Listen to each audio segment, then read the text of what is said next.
Kwa heshima na taadhima, naomba nilete salamu za rais wetu mpendwa, na siye mwingine ni Dr. Samia Suluhu Hassan. Rais Dr. Samia Suluhu Hassan oye!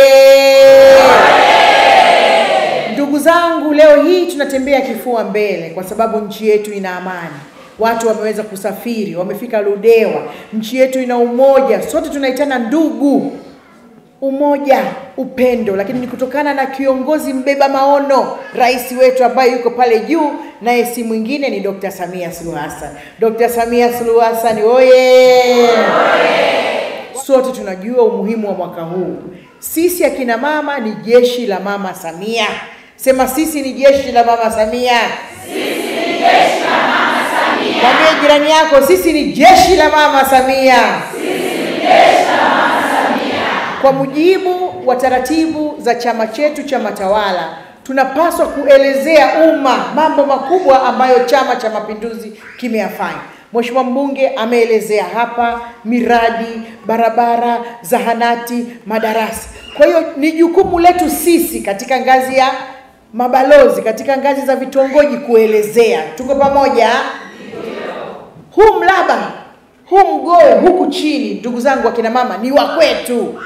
Tunataka rais wetu, chama kimeshasema ndio mgombea wetu, apite kwa kishindo. Ashinde kura za kishindo. Sisi Wizara ya Maliasili na Utalii, kwanza ametengeneza filamu inaitwa Tanzania The Royal Tour kuelezea umma kuhusu utalii. Na hivi sasa tunapata watalii wengi, pesa za ndani na pesa za nje. Ametupa maelekezo mengi. Katika mkoa wetu wa Njombe tuna mbuga ya Kitulo, tuna mbuga ya hifadhi ya Mpanga Kipengere, lakini huku kuna fukwe za ziwa Nyasa. Na kama aliposema mkuu wetu wa wilaya, tayari tumeanza kuvuna mamba waliokuwa wanasumbua, tayari tumeanza kuweka vizimba na mambo mengine mengi tunaendelea kufanya. Na leo hii tutapata mafunzo maalum jinsi ya kudhibiti moto. Ndugu wageni waalikwa, serikali kupitia Wizara ya Maliasili na Utalii inaendelea kutekeleza dhana ya ushirikishaji wa jamii katika uhifadhi wa misitu na mazingira nchini kwa kuhamasisha uanzishwaji wa mashamba ya kupanda miti na kuhifadhi miti ya asili na mazingira yake, ikiwa ni utekelezaji wa ilani ya Chama cha Mapinduzi ya mwaka 2020 ibara ya 68 na 69.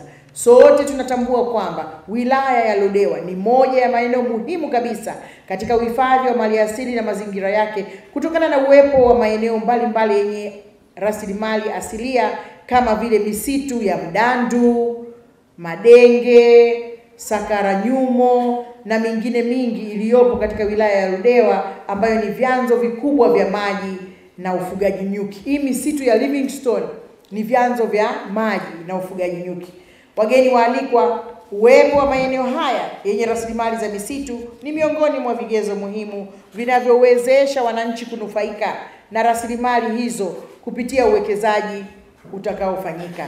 Maeneo hayo yameendelea kuchangia katika kukuza uchumi wa taifa na jamii kupitia ufugaji nyuki, hewa ukaa, hewa safi pamoja na kuleta mvua. Baadhi ya maeneo wamekata miti yote. Ukikata miti kunakuwa jangwa. Kukiwa jangwa hupati mvua. Usipopata mvua manake hupati chakula. Hapo vipi? Lakini ukitunza miti ni uhakika wa nini? Wa mvua. Mkuu wa chuo cha Kilimanjaro Institute of Technology and Management kilichopo Mwenge, Dar es Salaam na chenye ithibati na usajili wa NACTVET namba REG/ANE/029 anapenda kuwatangazia ofa maalum wahitimu wote wa kidato cha 4 2024 kwa kozi mbalimbali zikiwemo computer application, ICT for beginners, CCTV camera, video production, graphics design pamoja na sales and marketing. Kozi hizi zitaanza tarehe 2 mwezi wa 12 kwa awamu ya kwanza na tarehe 6 mwezi wa kwanza 2025 kwa awamu ya pili. Pia muhula mpya wa masomo kwa kozi za IT, hotel management na front office utaanza tarehe 8 January 2025. Kwa maelezo zaidi piga simu namba 0766348652 au 0717816034. KITM, elimu na ujuzi kwa maendeleo ya uchumi.